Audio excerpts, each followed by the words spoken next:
Hi guys. Now we've completed our corporate model template build, right, in our live session. Now the next thing, which was part of our task against the next session, is to extract the historical financials over the last 5 years. Now this can be one of the tasking thing to do when you want to build a corporate model. So imagine going to the company websites, download their historical documents in PDF, then you now need to start typing over 5 years. Can be very, very tasking. But for some of us that work on more like a big corporate company that also they have access to where you can download the Excel version of this, kind of make it easier for us, right? And also remember, as a corporate finance guy, you also try to work in a very smart way and be efficient and effective. Luckily for us, we have someone that has helped in extracting the historical financials, right, over the last 5 years from 2019 to 2023.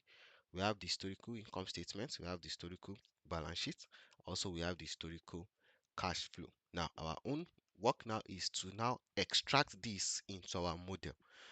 Typically, I know you might think like, you know what, can we just move it? But don't let us do that. Remember, we've created like a cell style in our own model. So which means if we move this into the model, it might just create some noisy cell style into our model. So what we just do is just going to copy it and paste them as values. So the first thing I need to do is let me insert additional rows into my income statements. Okay, and then I can go ahead and copy from revenue. Let's copy the text first. Remember, our own column arrangement is different. Paste this as value, and I can just use those our currency. I think we created a currency. Yes, our model currency. I can include that, even centralize it. Let's copy that down. Copy it down. But for the shares, I think the share should be in thousand. So we also check, right? So it's always good. The fact that someone has provided us the extracted financial statements still does not mean we should not go ahead and cross check. We still need to download the PDF and compare to be sure that we are inserting the correct values, right? Because the worst the least thing you want to do is to be extracting a wrong figures historically for a company that has audited financial statements. Okay, so now I'll highlight from my 2018 to 2023. We need the 2018, we need them for some figures that we want to calculate year on year growth, and I'll just paste that as values, right, so that we're sure this is what we have. So now we can decide to make this look good, right, in our own model. So uh, this is revenue. I can just put in it. Then my net sales, let me index it so that we have our total revenue, and I can highlight, decide to put it in bold, or just put, okay, I think we can just put a borderline. And now we now need to insert formula so that we are sure that this add up to what we have historically, right? Some people prefer to have a decimal, some people don't like putting decimal, so it depends on you, but I think we should go with one decimal point for the purpose of what we are doing. Okay, now the cost of sales, just bring this front, index it, and then we have our profit. So luckily they are using more like a positive conversion approach, right? So which will equal to my total revenue minus my cost of sales minus my SG and A. I think that's what they are using. Not sure, maybe our own conversion we might decide to invert it, but at least historically, we need to put in the way they've presented it in the audited financial statement. Now, for my all my interest before profit before income tax, put that like this, border, then equal to, that will be my operating profit plus what, plus no, that should not be plus. So operating profit minus, they've also given like a description to each line item, minus interest expense plus interest income minus loss in debts, then also with deduction other gain and losses. I'll copy that to the right. right? So it's always good as you are doing that to also cross check, to kind of cross check and be sure that what you are doing is accurate enough, all right, and align with the historical data extracted. It's also called like a self review. And at times you can even with this, what we do is you extract the one without formula first, then you now have the one with formula below. Most times just more like audit review, audit self review. But let's check. For example, now we can see here now that our profit before income tax is different from what we have, right? So now let's take a look at why that is happening. Why that is happening. And if we look closely, let me reduce the so that I can zoom out very well. So if you look closely, you can see that interest income is actually uh income, but however, not sure they decided to put it in negative because they're adding. So what we need to do is to come here and right, maybe just subtract it as well, right? So which means in other words, they are saying the summation of this guy, right, minus. Well, don't worry, by the time we are doing our own model, we then we need to put in a proper formula the way we want it so that it's consistent. But you always need to check so that we are sure that this is the same thing with what they have in the audited financials. You don't want to mess up the historical data. It must be accurate. Is it the same thing? Okay, yes, I think that's now is correct. And for our tax, index this, then copy, put a border, and that will now be our what's profit before tax minus less our what's provision for tax. Also check again to be sure we are not changing the values. Is the same thing with what they have in the historical audited financials, right? And for my net income attributable, yeah, that will be equal to my income, right, minus the contribution, and I hope it's the same thing. Yes.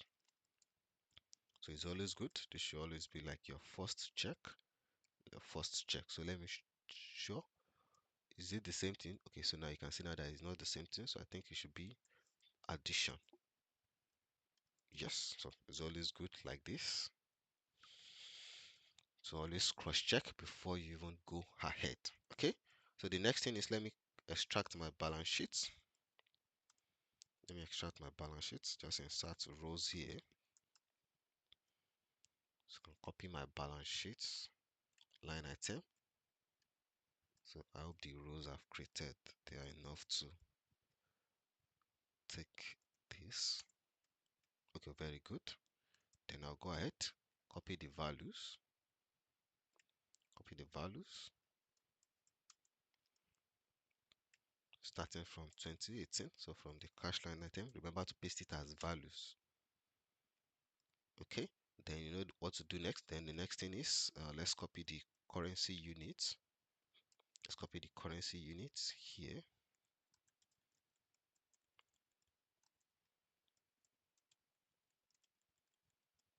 Let's copy the currency units.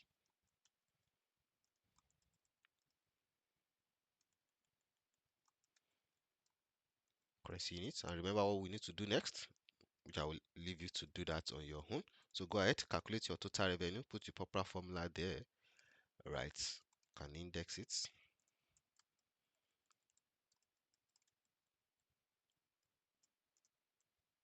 So put the appropriate formula there. So assets, then liabilities, then we have our equity. So go ahead, put the appropriate formula there. Make sure you cross check with the historical to be sure that the values are the same. We are not changing auditors reports, right? So we are not changing the figures. So put the formula to check again. Then let me extract my cash flow. So I will leave that to you. I'll leave that for you to do. Then the cash flow, let's select everything, copy it down, paste as values. Okay, hope this space is enough. Good.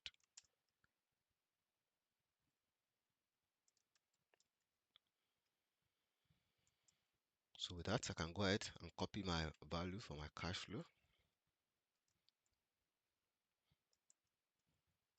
put it and paste them as values. Remember, place them as values. Then I'll leave this to you just for you to go ahead and do the summation of the net cash from operating activities, right? Then this one, net cash from investing. So go ahead, do the summation. Then net cash from financing activity. Also go ahead and check it. Then for the ending cash balance, also go ahead and put the appropriate formula. All right. Also remember, forgot to add our currency units here.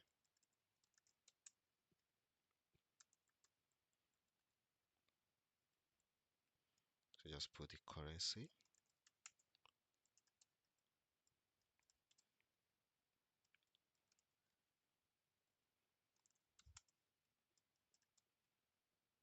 Okay.